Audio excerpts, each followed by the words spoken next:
इब्ने Jarir के मुताबिक हजरत यूशा अलैहिस्सलाम के बाद बनी इजराइल के हालत और भी ज्यादा बिगड़ने लगे।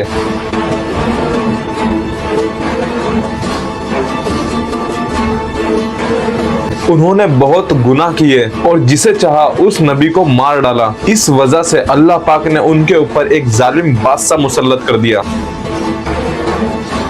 जो उनके साथ बुरा सलूक करता, उनका खून बहाता और उनके दुश्मन को ऊपर गुलामी के लिए भेजता। जंग के दौरान बनी इजराइल अपने साथ ताबूत Shakina, arc of the covenant ले जाते थे, जो हजरत मूसा अलैहिस्सलाम और उनकी उम्मत का एक बड़ा मुकद्दस निशान था। उनका अकीदा था कि इसकी बरकत की वजह से उन्हें जंगों में फतह नसीब होती है। ये उनके लिए सुकून और हिकमत का जरिया बन गया था। लेकिन ये सोच उनकी सिर्फ तब तक थी जब तक उनका सामना गाजा के लोगों से ना हुआ।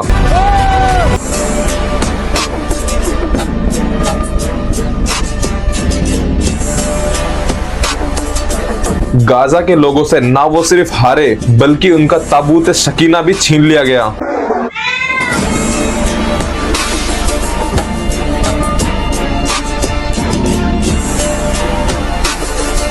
गाजा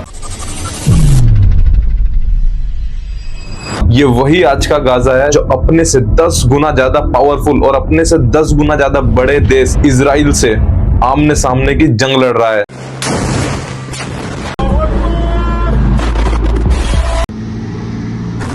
जब बनी इजराइल के बादशाह ने ये खबर सुनी कि उन्हें गाजा के लोगों ने हरा दिया और उनका ताबूत सकीना भी छीन लिया, तो वहीं उनका इंतकाल हो गया। उसके बाद बनी इजराइली ऐसे हो गए जैसे चरवाहे के बिना भेड़ हो गई हो। अल्लाह पाक ने उन पर हजरत शम्मिल अलैहिस्सलाम की नबूवत भेजी। बनी इजराइल ने हजरत शम्मिल अलैहिस्सलाम से एक बादशाह मुकर्रर करने की दरख्वास्त की जो उन्हें दुश्मन के खिलाफ जंग में जीत हासिल करवाए। इब्ने अशकिर के मुताबिक बनी इजराइली ताबूत सकीना को अपनी तारीख का एक पाक निशान और मुकद्दस समझते थे। उनका मानना था कि अल्लाह की मदद ताबूत के जरिए होती है। इस वजह से वो जंग में इसको अपने साथ ले जाते और समझते कि इसकी बरकत की वजह से वो फतह पाएंगे और दुश्मन भी इस ताबूत की कुदरत से खौफजदा रहता। लेकिन धीरे धीरे बनी इजराइलियों ने अल्लाह के अहकाम को नजरअंदाज करना शुरू कर दिया और बुराइयां उनकी जिंदगी का हिस्सा बन गई। और उसके बाद अल्लाह ने उन पर फलस्तीनी मुसल्लत कर दिए जो उन्हें शिकस्त देकर ताबूत छीन कर ले गए। इसके बाद वो कमजोर हो गए और आपस में बिखर गए। इसके बाद अल्लाह पाक ने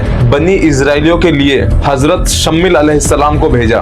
उन लोगों ने हजरत शम्मिल अलैहिस्सलाम से दरख्वास्त की कि उनके लिए एक मजबूत काबिल ईमान एक बादशाह मुकर्रर करें जो उन्हें फलस्तीनियों के खिलाफ एक मैदान में इकट्ठा करे। हजरत शम्मिल अलैहिस्सलाम ने कहा, मुझे डर है कि तुम जंग के वक्त पीछे हट जाओगे। लेकिन उन लोगों ने वादा किया कि वो अल्लाह के रास्ते में लड़ेंगे चाहे जान ही क्यों ना देनी पड़े। हजरत शम्मिल अलैहिस्सलाम ने अल्लाह ताला से दुआ की। अल्लाह पाक ने उन्हें बताया कि उन्होंने उनके लिए एक बादशाह मुकर्रर कर दिया है जिनका नाम हजरत तालूत था।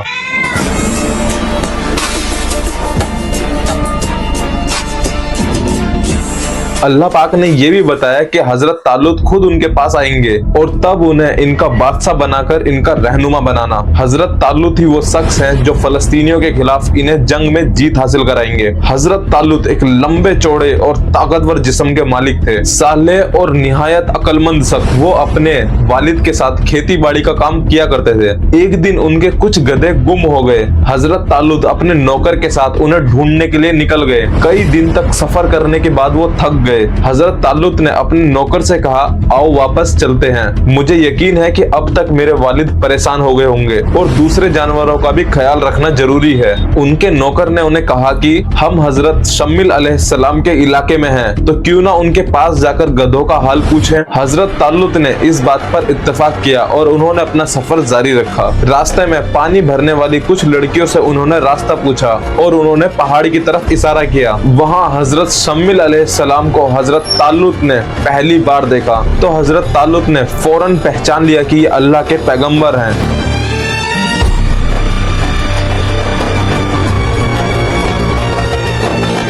हजरत शम्मिल अलैहिस्सलाम ने भी पहचान लिया कि हजरत तालूत ये वही शख्स हैं जिनको अल्लाह पाक ने बनी इजराइल का बादशाह बनाया है। हजरत तालूत ने हजरत शम्मिल अलैहिस्सलाम के साथ इज्जत से सलाम किया।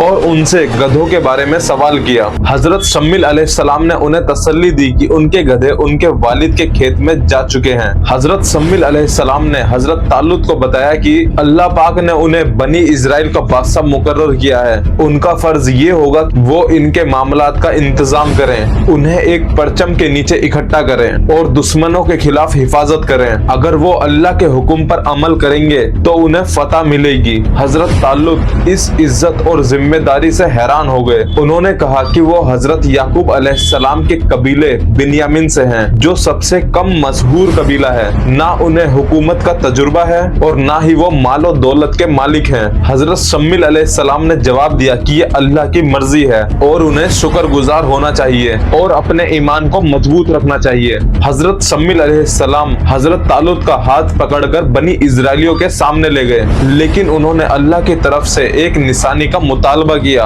हजरत शम्मिल अलैहिस्सलाम ने उनसे कहा कि वो शहर के बाहर जाकर निशानी देख लें। अल्लाह पाक ने फरमाया और उनके नबी ने उनसे कहा, अल्लाह पाक ने हजरत तालुत को तुम्हारा बादशाह मुकर्रर किया है। उन लोगों ने कहा, वो हम पर बादशाह कैसे बन सकता है जबकि हम हुकूमत के लिए इनसे ज्यादा हक रखते हैं और उनके पास मालो दौलत भी नहीं है। हजरत शम्मिल अलैहिस्सलाम ने जवाब दिया, अल्लाह पाक ने उन्हें तुम पर तरजीह दी है और इन्हें इल्म और जिस्मानी कुव्वत पर इजाफा दिया है। अल्लाह पाक जिसे चाहे अपनी हुकूमत अता करता है और अल्लाह सब कुछ जानने वाला है। और उनके नबी ने कहा, उनकी बादशाहत की निशानी ये है कि तुम्हारे पास वापस ताबूत सकीना आएगा, जो तुम्हारे रब की तरफ से सुकून और तसल्ली का जरिया है, जो कि हजरत मूसा अलैहिस्सलाम और हजरत हारून अलैहिस्सलाम के बकायत से भरा होगा और फरिश्ते इसे उठाए हुए होंगे। अगर तुम मोमिन हो तो इसमें तुम्हारे लिए एक निशानी है।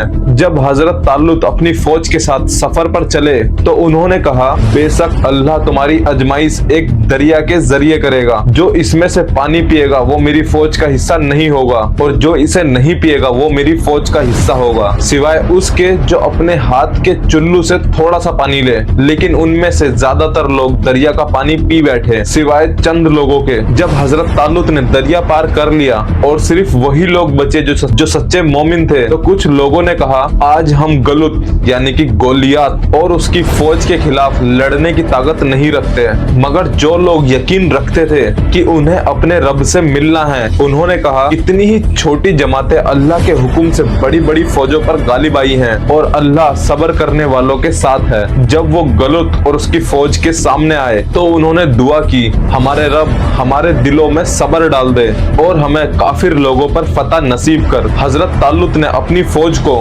मजबूत ईमान और अक्लमंदी के साथ तंजीम किया। उन्होंने हुक्म दिया कि सिर्फ वही मर्द फौज में शामिल हो जो जिम्मेदारी से आजाद हो। जो लोग घर बनाने या शादी की तैयारी या कारोबार में मकशूल थे, उन्हें फौज में शामिल होने की इजाजत नहीं दी जाएगी। जब फौज तैयार हो गई, हजरत तालुत ने उन्हें एक आजमाइश में डाला।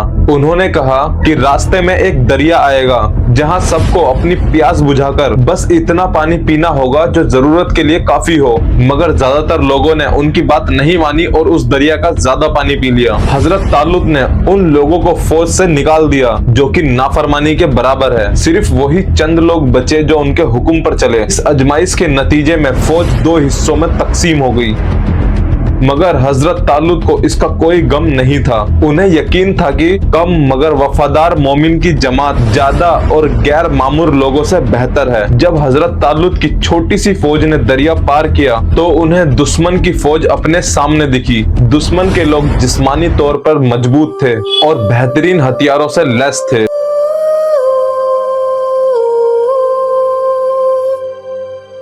उनका लीडर गलूत था जो अपनी ताकत की वजह से मशहूर था। दुश्मन की इस मजबूत फौज को देखकर हजरत तालुत के फौजी भाग गए, मगर एक छोटी सी फौज बाकी रही, लड़ने के लिए तैयार थी, चाहे अंजाम कुछ भी हो। उन्हें यकीन था कि अल्लाह ने पहले भी छोटी सी फौजों को अपने हुक्म से बड़ी फौजों पर गालिब कराया है।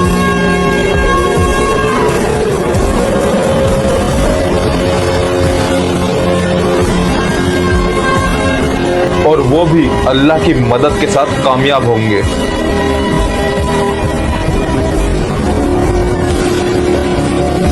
सब्सक्राइब कर लेना।